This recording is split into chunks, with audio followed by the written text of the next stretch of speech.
नमस्ते दोस्तों, आज हम निकल पड़े हैं बनारस की एक बहुत ही ख़ास जर्नी पर। आज के सफ़र में हम आपको दिखाएंगे सारनाथ की शांति और इतिहास जानेंगे, बनारसी साड़ी के पीछे छुपी कारीगरों की मेहनत और फिर जाएंगे सारनाथ महादेव के दर्शन करने।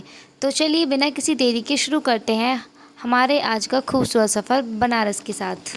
दोस्तों अब हम आ गए हैं सारनाथ, वाराणसी से लगभग 10 किलोमीटर दूर। ये जगह अपने शांत माहौल, खूबसूरत गार्डन्स और भगवान बुद्ध से जुड़े इतिहास के लिए दुनिया भर में मशहूर है। कहा जाता है कि बुद्ध गया में ज्ञान प्राप्त करने के बाद भगवान बुद्ध सारनाथ आए थे और यहीं से उन्होंने अपने उपदेश की शुरुआत की। इसी वजह से सारनाथ बुद्ध धर्म की सबसे महत्वपूर्ण स्थलों में से एक माना जाता है।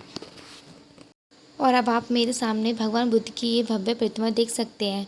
इस प्रतिमा के आसपास की हरियाली और शांत वातावरण सारनाथ की खूबसूरती को और भी खास बना देता है।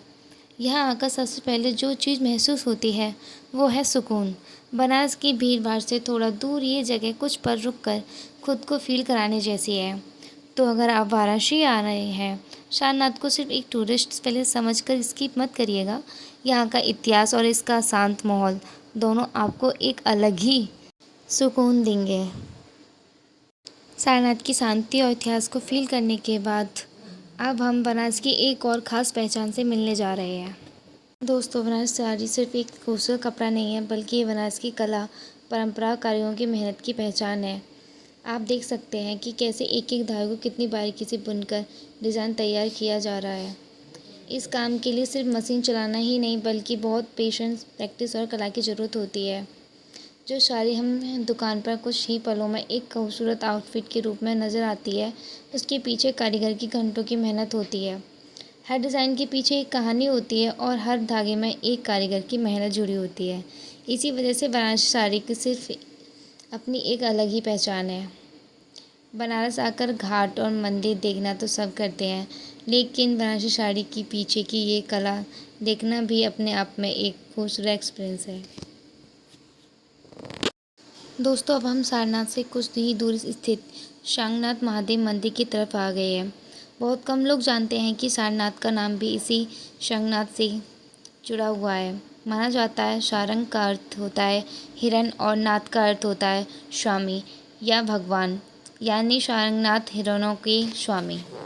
जहाँ एक तरफ सारनाथ भगवान बुद्ध के पहले उपदेश के लिए प्रसिद्ध है, वहीं दूसरी तरफ सारंगनाथ महादेव मंदिर भगवान शिव की प्राचीन आस्था के केंद्र माना जाता है। कहा जाता है इस जगह में भगवान शिव ने सारंगनाथ के रूप में वास किया था।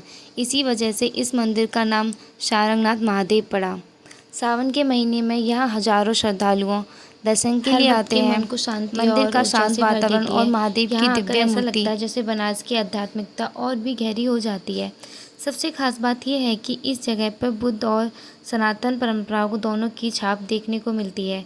एक तरफ भगवान बुद्ध की शिक्षा और दूसरी तरफ महादेव की भक्ति, दोनों मिलाकर इस स्थान को और भी अद्भुत बना देती है। शायद इसी वजह से सारनाथ और शांगनाथ का सफ़र सिर्फ घूमने का नहीं, बल्कि इतिहास और अध्यात्म को महसूस करने का सफ़र बन जाता है। अगर आप वाराणसी आएँ तो सारनाथ देखने के बाद सारंगनाथ महादेव मंदिर ज़रूर आइए। हो सकता है ये जगह उतनी मशहूर ना हो, लेकिन यहाँ का सुकून और भक्ति का माहौल आपको हमेशा याद रहे। तो दोस्तों आज का हमारा सफ़र बनारस का यहीं ख़त्म होता है। सारनाथ की शांति और इतिहास से लेकर बनारसी साड़ी के पीछे छुपी कारीगरों की मेहनत और फिर सारंगनाथ महादेव के दर्शन तक, आज के सफ़र में हमें बनारस की 3 अलग अलग रंग देखने को मिले, इतिहास, कला और अध्यात्म। अगर आप भी वाराणसी आने का प्लान बना रहे हैं तो इन जगहों पर अपनी लिस्ट में ज़रूर रखिएगा। उम्मीद है आपको हमारी ये छोटा सा सफ़र पसंद आया होगा। अगर वीडियो अच्छा लगा हो तो लाइक ज़रूर करिएगा, अपने फ्रेंड्स और फैमिली के साथ शेयर करिएगा और चैनल को सब्सक्राइब करना मत भूलिएगा। मिलते हैं नेक्स्ट ब्लॉग में एक और खूबसूरत सफ़र के साथ। तब तक के लिए हर हर महादेव।